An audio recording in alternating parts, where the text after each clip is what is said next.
Welkom terug. Nou, soos julle weet, in November fokus ons ook op gesondheidssakies en aksies en kwessies wat veral ook mans raak. En vandag het ek die voorreg om met Dr. Human, 'n intervensionele radioloog by die Prostate Center Suid-Afrika in Kaapstad te gesels. Dr. Human, hartlike goeiemôre en dankie dat jy vir ons daarvan uit Kaapstad uit join vanmôre. Ja, baie dankie. Ja. Ek wil net gou seker maak, jy het 'n pragtige naam ook. Is dit Gerswys of is dit Gerswa? Gerswa. Gerswa, jy sien. Daar het ek toe nou nie een van die twee reg nie. Maar Dr. Human, what is the Prostate Center South Africa en hoekom is dit toe nou begin? Okay, ja, so ons die Prostate Center is 'n unieke konsep in Suid-Afrika. Wat ons begin het en ek dink dit begin met die idee dat pasiënte sukkel maar om vrae te beantwoord en te weet waar om te gaan om hulp te kry vir alles hulle probleme het. Ek weet ons mans het mos maar skie om sommer net dokter toe te gaan en vrae te vra. Jy weet vir alles het kom by ons geslagsdele.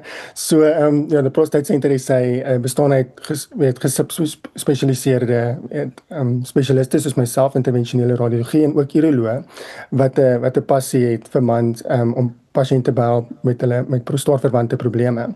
So ons het 'n pasiënt gefokusde benadering om pasiënte al die opsies te bied, wat kan help van minimale en dringende prosedures tot gesofistikeerde chirurgiese prosedures om dan soos hulle vergrote prostate te behandel. So ja, dit is wie ons is en wat ons passie is eintlik.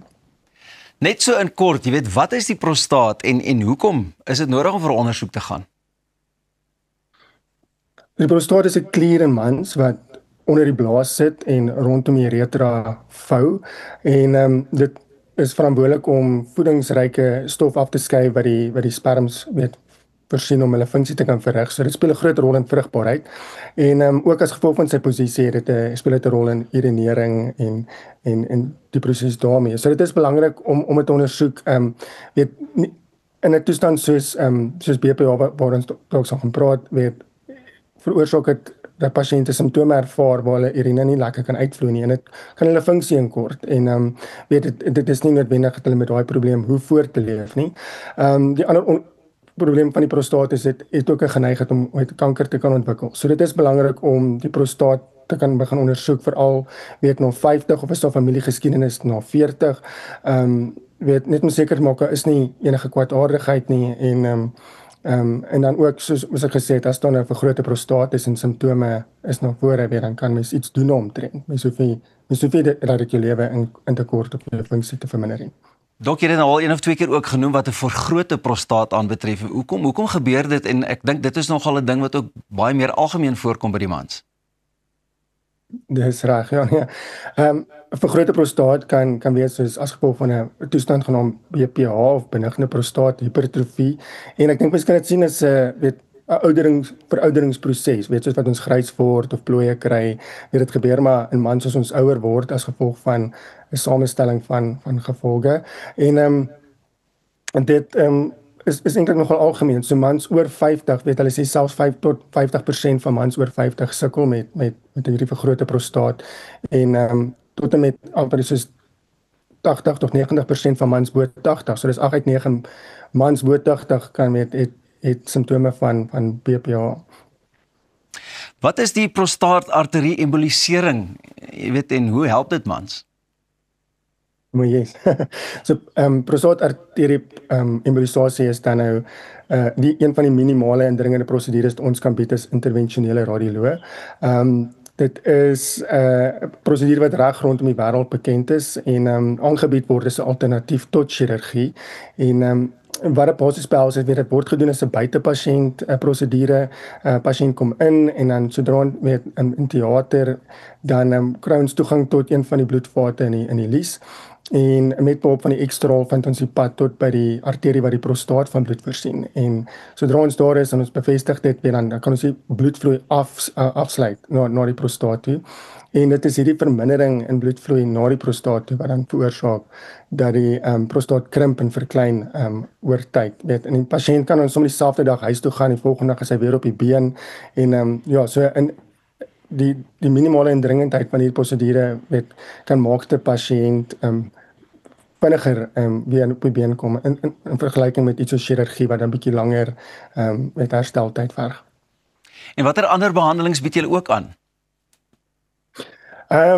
Uit 'n mans oogpunt, so, en as ek nou net met fokus op weet waar ons praat in hierdie maand, mans sukkel partykeer ook met bloedvate wat uitset in die skrotum en wat rondom die testis is.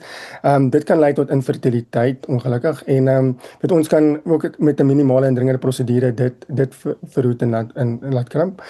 Daar is ook met prosedures wat ons kan doen vir mans wat ook sukkel met erektiele disfunksie. Net uit die manlike oogpunt. So watter tekens sê jy sê of prostaatprobleme is dit wat ou voor op die uitkyk moet wees as 'n man en dit dan nooit moet ignoreer nie? So as gevolg van die posisies gesê van die prostaat wat hy nou rondom die uretra vou en die uitvloei na van die urine bekamp, dit sal lei tot obstruksie van die urine en kan ook irritasie simptome veroorsaak. So simptome sal beweeg soos daar is aarseling, die pasiënt sukkel, die persoon sukkel om te urineer, om dit aan die gang te kry. Die vloei is verminder of dit kom en gaan, of irritasie kan simptome wees soos mens moet meer gereeld toilet toe gaan of meer gereeld opstaan in die nag om badkamer te gaan. Dit is tekens van vergrote prostaat, onder andere, en dan dit simptome wat mens glad nie met ignoreer nie, as daar glad nie urine uitkom nie, of as daar enige bloed in die urine is, of as dit pynlik is om te urineer. Ek dink dan moet mens dit moet dadelik ondersoek word. Dok, waar kan mense meer uitvind as hulle proaktief wil wees of enige van hierdie simptome het wat ons nou so kortliks aangeraak het? Yes, so nou, ons sal almal ons nooi almal uit om na ons webtuiste toe te gaan. Dit is die www.prostatecentersa.co.za. Daar kan ons luisteraars meer gaan inligting kry oor wat ons behels, maar ook ons kan die konsultasieproses aan die gang kry. Ons kan daar met inligting invul en ons kan dat iemand kontak maak en so doen. Ja, mens moet nie almal net aanmoedig om nie bang te wees nie en tog ondersoek in te stel. Baie dankie, dit was dan Dr. Gershwa Human van die South African Prostate Center daar in Kaapstad. Bly ingeskakel. Net hierna is dit tyd vir jou sport saam met niemand anders nie as die immer gewilde Arnold Geerts.